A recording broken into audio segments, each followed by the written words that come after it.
ಆಗಲೇ ಚಂದ್ರಕುಮಾರ್ ಅವರು ಮಾತನಾಡಿದ್ರು. ಚಂದ್ರಕುಮಾರ್ ಅವರೇ ಧನ್ಯವಾದಗಳು ನೀವು ನಮ್ಮ ಜೊತೆಗೆ ಮಾತನಾಡಿದ್ದಕ್ಕೆ. ಈಗ ಮತ್ತೊಂದು ಪ್ರಶ್ನೆ ಕೂಡ ಇಲ್ಲಿ ಎದುರಾಗುತ್ತೆ ಸರ್. ಇತ್ತೀಚೆಗೆ ಈ ಕೋವಿಡ್ ಪ್ಯಾಂಡಮಿಕ್ ಏನಾಯ್ತು ಸರ್, ಅದಾದ ಮೇಲೆ ಸ್ವಲ್ಪ ಜಾಸ್ತಿ ಆಗಿದೆ ಕಾರ್ಡಿಯಾಕ್ ಅರೆಸ್ಟ್ ಕೇಸಸ್ಸು. ಯಾಕಂದರೆ ಕೊಲೆಸ್ಟ್ರಾಲು ಜಾಸ್ತಿ ಇರಲ್ಲ, ಏನೂ ಇಲ್ಲ, ತುಂಬ ಫಿಟ್ ಆಗಿದ್ದಾರೆ, ಫೈನ್ ಆಗಿದ್ದಾರೆ, ಅಂಥವರಲ್ಲೂ ಕೂಡ ಜಾಸ್ತಿ ಕಾರ್ಡಿಯಾಕ್ ಅರೆಸ್ಟೇ ಕಂಡು ಬರ್ತಾ ಇದೆ. ಏನು ಈಗ ತಾನೇ ಇದ್ದರೂ, ಒಂದು ನಿಮಿಷದ ಮುಂಚೆನೇ ಇದ್ದರೂ ಈಗ ತಾನೇ ಅವ್ರು ಡೆತ್ ಆದರು ಅನ್ನೋ ಘಟನೆಗಳು ಕೂಡ ಕೇಳಲ್ಪಡ್ತಾ ಇದ್ದೀವಿ. ಏನಾದರೂ ಇಂಪ್ಯಾಕ್ಟ್ ಆಗಿದೆಯಾ ನಿಜವಾಗ್ಲೂ ಕೋವಿಡ್ ಪ್ಯಾಂಡಮಿಕ್ಕು ಅಂತ? ಸರ್, ಇದ್ರ ಮೇಲೆ ಲಾಟ್ ಆಫ್ ಪೇಪರ್ಸ್ ಬಂದಿದ್ದಾವೆ, ಲಾಟ್ ಆಫ್ ಡಿಸ್ಕಷನ್ ಆಗಿದೆ. ನಾನು ಭಾಳ ಸಾರಿ ಇಂಥ ವಿಚಾರಗಳನ್ನು ನಾವು ಮಾಧ್ಯಮದಲ್ಲಿ ಮಾತನಾಡೋದಕ್ಕಿಂತ ಹೆಚ್ಚಾಗಿ ಮೆಡಿಕಲ್ ಕಾಲೇಜ್ಗಳಲ್ಲಿ ಸೆಮಿನಾರ್ ಮಾಡಬೇಕಿಂತ ಟಾಪಿಕ್. ಅಂಡ್ ಡೆಫಿನೆಟ್ಲಿ ನಾನೊಬ್ಬ ಪ್ರೊಫೆಸರ್ ಆಗಿ ನಿಮ್ಗೊಂದು ಮಾತು ಹೇಳ್ತೀನಿ. ಪೋಸ್ಟ್ ಕೋವಿಡ್ ಸಿಕ್ವೆಲ್ ಅಂತೀವಿ. ನಾನು ಕೋವಿಡ್ನೊಳಗೆ ಅಡ್ಮಿಟ್ ಆಗಿದ್ದು, ರಿಕವರಿ ಆಗಿದ್ದೀನಿ. ಇಂಥವ್ರು ಬೇಕಾದಷ್ಟು ಜನ ಇದ್ದಾರೆ. But 5% of the peoples who recovered, ಅಂದರೆ ಕೋವಿಡ್ನಿಂದ ಉಳ್ಕೊಂಡವ್ರಿಗೆ ಒಂದು 5% ಜನಗಳಿಗೆ ಹಾರ್ಟ್ ಅಟ್ಯಾಕ್ ಆಗೋ ಚಾನ್ಸ್ ಜಾಸ್ತಿ ಇತ್ತು ಅಂತ ಸಾಕಷ್ಟು ಪೇಪರ್ಗಳಲ್ಲಿ ಬಂತು. ಅದು ಯಾಕಂದ್ರೆ ಬೇಸಿಕಲಿ ಕ್ಲಾಟಿಂಗ್ ಮೆಕ್ಯಾನಿಸಮ್ ನೋಡಿ, ನಮ್ಮ ರಕ್ತ ಯಾವಾಗಲೂ ಸರಾಗವಾಗಿ ಹರಿತಾ ಇರಬೇಕು. ಅದೇನಾದರೂ ಸ್ಮಾಲ್ ಕ್ಲಾಟ್ಸ್ ಆಯ್ತು ಅಂದ್ರೆ, ಕ್ಲಾಟಿಂಗ್ ಮೆಕ್ಯಾನಿಸಮ್ ಹೆಚ್ಚು ಕಮ್ಮಿ ಆಯ್ತು ಅಂದ್ರೆ, ಈ ಕ್ಲಾಟ್ ಹೋಗಿ ಕರೋನರಿ ವೆಸಲ್ನೊಳಗೆ ಕೂತ್ಕೋತು ಅಂದ್ರೆ, ಕರೋನರಿ ಬ್ಲಾಕ್ ಆಯ್ತು ಅಂದ್ರೆ ಅದನ್ನೇ ನಾವು ಹಾರ್ಟ್ ಅಟ್ಯಾಕ್ ಅನ್ನೋದು. ಬಟ್ ಎಲ್ಲೋ ಒಂದ್ ಕಡೆ ಗೊಂದಲ ಶುರುವಾಯ್ತು. ವ್ಯಾಕ್ಸಿನ್ ತಗೊಳ್ಳೋದ್ರಿಂದ ಹಿಂಗಾಯ್ತು. ಇದು ಬಹಳ ಕಾಮನ್ ಆಗಿ ಕೇಳೋಂತ, ಜನಸಾಮಾನ್ಯರು ಕೇಳ್ತಾರೆ, ಮಾಧ್ಯಮದಲ್ಲೂ ಡಿಸ್ಕಸ್ ಆಗುತ್ತೆ. ನಾನು ಕೋವಿಶೀಲ್ಡ್ 3 ಡೋಸ್ ತಗೊಂಡಿದ್ದೀನಿ. ಕೋವ್ಯಾಕ್ಸಿನ್ ಇತ್ತು, ಕೋವಿಶೀಲ್ಡ್ ಇತ್ತು.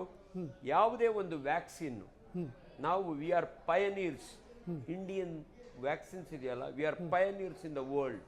ಇಡೀ ಪ್ರಪಂಚಕ್ಕೆ ವ್ಯಾಕ್ಸಿನ್ ಸಪ್ಲೈ ಮಾಡೋಂಥ ಕೆಪಾಸಿಟಿ ಇರೋದು ನಮ್ಮ ಭಾರತದ ವಿಜ್ಞಾನಿಗಳಿಗೆ. ಅನ್ಫಾರ್ಚುನೇಟ್ಲಿ ಕೋವಿಡ್ ಟೈಮ್ನಲ್ಲಿ ಈಗ ವ್ಯಾಕ್ಸಿನ್ ಬಂತಲ್ಲ ನೋಡಿ, ಯಾವುದೇ ಒಂದು ವ್ಯಾಕ್ಸಿನ್ ಮಾರ್ಕೆಟಿಗೆ ಬರ್ಬೇಕಾದ್ರೆ ಸುಮ್ಮನೆ ಹಿಂಗೆ ಮ್ಯಾನುಫ್ಯಾಕ್ಚರ್ ಮಾಡಕ್ಕೆ ಬರಲ್ಲ. ಅನಿಮಲ್ ಎಕ್ಸ್ಪೆರಿಮೆಂಟ್ ಇರುತ್ತೆ, ಹ್ಯೂಮನ್ ಎಕ್ಸ್ಪೆರಿಮೆಂಟ್ ಇರುತ್ತೆ, ಮಧ್ಯಾಹ್ನ ಹೆಚ್ಚು ಕಮ್ಮಿ ಆದರೆ ವಿತ್ಡ್ರಾ ಮಾಡ್ಕೋತಾರೆ, ಇದೆಲ್ಲ ಇರ್ತದೆ ಯಾವುದೇ ಒಂದು ವ್ಯಾಕ್ಸಿನ್ ಮಾರ್ಕೆಟ್. ಬಟ್ ಎಲ್ಲೋ ಒಂದ್ ಕಡೆ ಕೋವಿಡ್ ಟೈಮ್ನಲ್ಲಿ ಸ್ವಲ್ಪ ಗಡಿಬಿಡಿಯಲ್ಲಿ ಬಿಡುಗಡೆ ಮಾಡಿದ್ರು. ಒಂದು ನಿಮಿಷ ಸರ್, ಅದ್ರ ಬಗ್ಗೆ ಹೋಗೋಣ. ತುಂಬಾ ಇಂಪಾರ್ಟೆಂಟ್ ವಿಚಾರ ಅದು. ಈಗ ನಮ್ಮ ಜೊತೆಗೆ ಜಯಶ್ರೀ ಅವರು ಕಡೂರಿಂದ ಫೋನ್ ಸಂಪರ್ಕದಲ್ಲಿ ಜಾಯ್ನ್ ಆಗಿದ್ದಾರೆ. ಜಯಶ್ರೀ ಮೇಡಮ್ ನಮಸ್ಕಾರ. ಹಾ ಮೇಡಮ್, ವೈದ್ಯರಿದ್ದಾರೆ, ನಿಮ್ಮ ಪ್ರಶ್ನೆಗಳಿದ್ರೆ ಪ್ರಶ್ನೆ ಕೇಳಿ ಅಥವಾ ಏನಾದರೂ ವಿಚಾರಗಳಿದ್ರೆ ಹೇಳಿ ಮೇಡಮ್. ಹೇಳಿಮ್ಮ.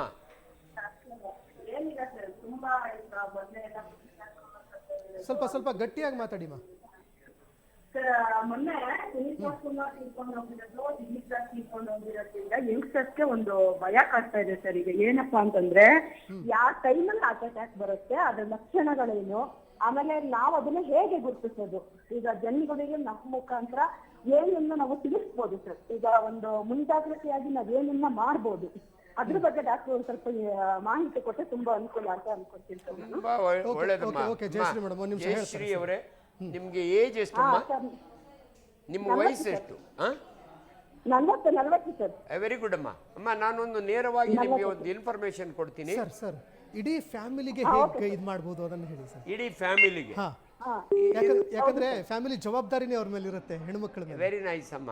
ನೋಡಿಮ್ಮ, ಇವತ್ತು ಇಂಡಿಯನ್ಸು ಏಜೇ ಕಡಿಮೆ ಆಗಿದೆ ಅಮ್ಮ. ನಾನು MBBS ಓದೋವಾಗೆ 65-70 ವರ್ಷದವರೆಗೆ ಹಾರ್ಟ್ ಅಟ್ಯಾಕ್ ಆಗೋದು. ಇವತ್ತು ಸ್ಟ್ಯಾಟಿಸ್ಟಿಕ್ಸ್ ಹೇಳುತ್ತೆ 35ರಿಂದ 45 ಮಧ್ಯದಲ್ಲಿ ತುಂಬ ಜನಕ್ಕೆ ಹಾರ್ಟ್ ಅಟ್ಯಾಕ್ ಆಗ್ತಾ ಇದೆ.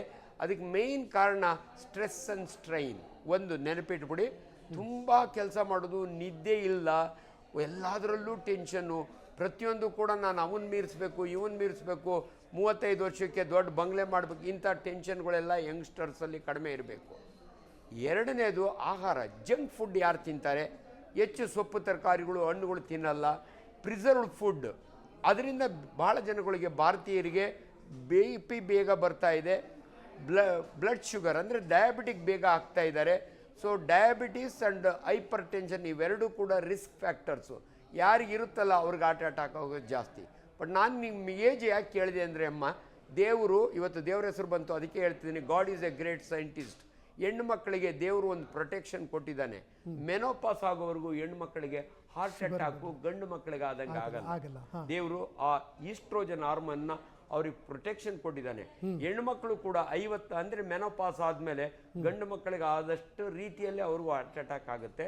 ಆದ್ರಿಂದ ಹೆಣ್ಣು ಮಕ್ಕಳು ಜವಾಬ್ದಾರಿ, ಮಕ್ಕಳು ನೋಡ್ಕೋಬೇಕು, ಮನೆಯವ್ರು ನೋಡ್ಕೋಬೇಕು. ಅದಕ್ಕೆ ದೇವ್ರು ಬಹಳ ಬುದ್ಧಿವಂತ. ಅಯ್ಯಮ್ಮ ಕೇಳಿದ ಪ್ರಶ್ನೆ ತುಂಬಾ ಚೆನ್ನಾಗಿದೆ ಅದು. ಬಟ್ ಓವರ್ ಆಲ್ ನೋಡಿಮ್ಮ, ನಿಮ್ಮ ಮನೆಯಲ್ಲಿ ಯೂಸ್ ಮಾಡುವ ಅಂತ ಆಯಿಲ್ನ ಎಷ್ಟು ಕಡಿಮೆ ಮಾಡ್ತಿರೋ ಅಷ್ಟು ಒಳ್ಳೆಯದು. ಕರೆಕ್ಟ್ ಟೈಮ್ಗೆ ಊಟ ಹಾಕೋದು ಭಾಳ ಇಂಪಾರ್ಟೆಂಟ್. ಸೊ ಮಕ್ಕಳಿಗೆ ಆಮೇಲೆ ಕೊಲೆಸ್ಟ್ರಾಲು ದೊಡ್ಡವರಿಗೆ ಮಾತ್ರ ಬರಲ್ಲ, ಚಿಕ್ಕ ಮಕ್ಕಳಿಂದನೇ ಶುರುವಾಗುತ್ತೆ. ದಯವಿಟ್ಟು ನಿಮ್ಮ ಮಕ್ಕಳನ್ನ ಮೊದಲ ಕಾಲದಂಗೆ ಚೆಬ್ಬಿಯಾಗಿ ಬೆಳೆಸಬೇಡಿ. ಇದು ವೆರಿ ಇಂಪಾರ್ಟೆಂಟ್.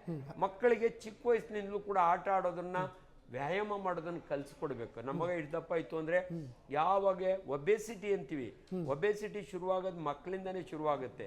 ದಯವಿಟ್ಟು ನಿಮ್ಮ ಮಕ್ಕಳಿಗೆ ಆಮೇಲೆ ಸ್ವೀಟ್ಸು ಸರ್, ದಯವಿಟ್ಟು ಇಷ್ಟೆಲ್ಲ ಡಿಬೇಟ್ ಮಾಡ್ತೀವಿ, ದಯವಿಟ್ಟು ಮದುವೆ ಮನೆಗಳಲ್ಲಿ 5-6 ಸ್ವೀಟ್ಸ್ ಹಾಕಿ ಜನಗಳ ಆರೋಗ್ಯನ ಹಾಳು ಮಾಡಬೇಡಿ. ನಿಮ್ಮ ಪ್ರೆಸ್ಟೀಜ್ ತೋರಿಸ್ಕೊಳ್ಳಿಕ್ಕೋಸ್ಕರ ನಾವು 4 ಸ್ವೀಟ್ ಮಾಡ್ದೋ 5 ಸ್ವೀಟ್ ಮಾಡ್ದೋ ಜನಗಳು ನಮ್ಮಲ್ಲಿ ಯಾರು ಬಿಸಾಕಲ್ಲ, ಅನ್ನನ ವೇಸ್ಟ್ ಮಾಡಬಾರ್ದು ಅಂತ ತಿಂತಾರೆ ಸರ್. ಇವತ್ತು ನಮ್ಮ ಒಬ್ಬ ಜವಾಬ್ದಾರಿ ವೈದ್ಯನಾಗಿ ಒಂದು ಮಾತು ಹೇಳ್ತೀನಿ, ನಮ್ಮ ಸಮಾಜದಲ್ಲಿ ಇವೆಲ್ಲ ಅನಿಷ್ಟ ಸಿಸ್ಟಮ್ಗಳಿದಾವಲ್ಲ, ತಮ್ಮ ಪ್ರೆಸ್ಟೀಜ್ಗೋಸ್ಕರ 5 ಸ್ವೀಟ್ ಹಾಕೋದು, ಒಂದು ತಟ್ಟೆ ತುಂಬಾ ಬೀಗ್ ರೂಟದಲ್ಲಿ 1.5 kg ಮಟನ್ ಹಾಕೋದು, ಇವನ್ನ ನಿಲ್ಲಿಸ್ಬಿಟ್ರೆ ಅರ್ಧ ಜನ ಉದ್ದಾರ ಆಗ್ತಾರೆ. ಈಗ ಬೆಂಗಳೂರಿಂದ ರಾಜು ಅವರು ಕರೆ ಮಾಡಿದ್ದಾರೆ.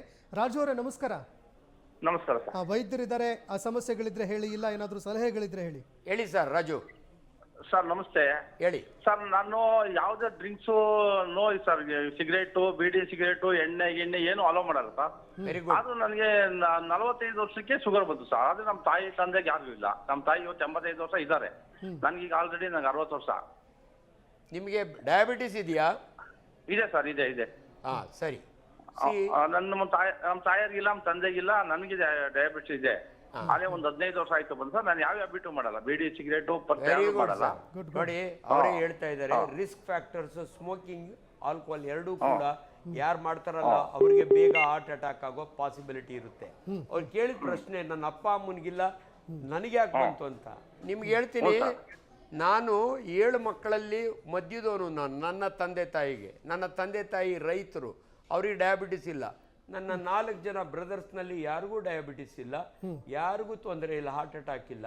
ನಾನು ಒಬ್ಬನೇ highly educated fellow in my family. ನನಗೆ 40 ವರ್ಷಕ್ಕೆ ಹಾರ್ಟ್ ಅಟ್ಯಾಕ್ ಆಗುತ್ತೆ.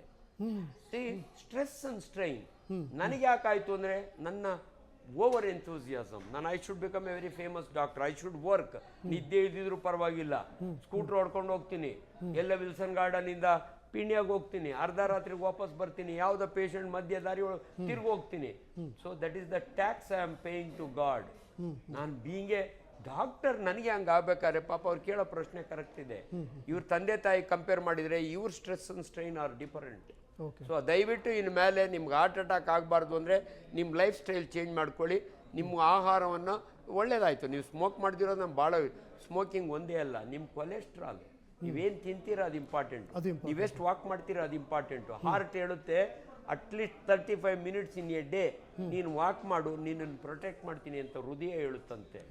ವಾರದಲ್ಲಿ 5 ದಿನ ಮನುಷ್ಯ ವಾಕಿಂಗ್ ಮಾಡಬೇಕು, ನಿದ್ದೆ ಸಫಿಷಿಯೆಂಟ್ ಆಗಿರಬೇಕು, ಆಹಾರದಲ್ಲಿ ಹಿತಮಿತವಾಗಿದ್ರೆ ಹಾರ್ಟ್ ಅಟ್ಯಾಕ್ ಆಗಲ್ಲ. ಓಕೆ, ಈಗ ವೆಂಕಟೇಶ್ ಅಂತ ಚಿತ್ರದುರ್ಗದಿಂದ ಕರೆ ಮಾಡಿದ್ದಾರೆ. ವೆಂಕಟೇಶ್ ಅವರೇ ನಮಸ್ಕಾರ. ನಮಸ್ತೆ ಸರ್. ವೈದ್ಯರಿದ್ದಾರೆ, ಮಾತನಾಡಿ, ಇಲ್ಲ ವಿಷಯಗಳಿದ್ರೆ ಮಾತಾಡಿ, ಹೇಳಿ ಸರ್. ನಮಸ್ತೆ ಸರ್, ಚಿತ್ರದುರ್ಗದಿಂದ ಸರ್ ನಾವು ಮಾತಾಡೋದು. ಹೇಳಿಯಪ್ಪ. ಏನಿಲ್ಲ ಸರ್, 1-2 ತಿಂಗಳ ಮುಂಚೆ ಹಾರ್ಟ್ ಅಟ್ಯಾಕ್ ಆಗಿತ್ತು, ಸ್ಟೆಂಟ್ ಹಾಕ್ಸ್ಕೊಂಡಿದ್ದೆ. ಸ್ವಲ್ಪ ಗಾಬರ್ ಆದಂಗೆ ಆಗುತ್ತೆ ಸರ್ ನನಗೆ. ಎಷ್ಟು ವಯಸ್ಸು? 52 ಸರ್. ಹಾರ್ಟ್ ಅಟ್ಯಾಕ್ ಆಗಿದ್ದೆ ಯಾವಾಗ? 2 ತಿಂಗಳಾಯ್ತು. ಹ್ಞೂ ಸರ್, ಹಬ್ಬ 2 ತಿಂಗಳಾಯ್ತು ಸರ್. ಮೊನ್ನೆ 15ನೇ ತಾರೀಕಿಗೆ 2 ತಿಂಗಳಾಯ್ತು ಸರ್. ನಾನು ಸ್ಟೆಂಟ್ ಹಾಕ್ಸ್ಕೊಂಡೆ. ಟೆಂಟ್ ಹಾಕಿದಾರಾ? ಹ್ಞೂ ಸರ್. Very good. ನೋಡಿ ಸರ್, ಬಹಳ ಜನ ಅನ್ಫಾರ್ಚುನೇಟ್ಲಿ ಇವತ್ತು ಬಹಳ ಕನ್ಫ್ಯೂಸ್ ಮಾಡ್ತಾರೆ. ಕಾರ್ಡಿಯಾಲಜಿಸ್ಟ್ ಸುಮ್ಮನೆ ದುಡ್ಡು ಮಾಡ್ಕೊಳ್ಳೋಕ್ಕೋಸ್ಕರ ಸ್ಟೆಂಟ್ ಹಾಕ್ತಾರೆ, ಅವೆಲ್ಲ ಇಲ್ಲ ಸರ್.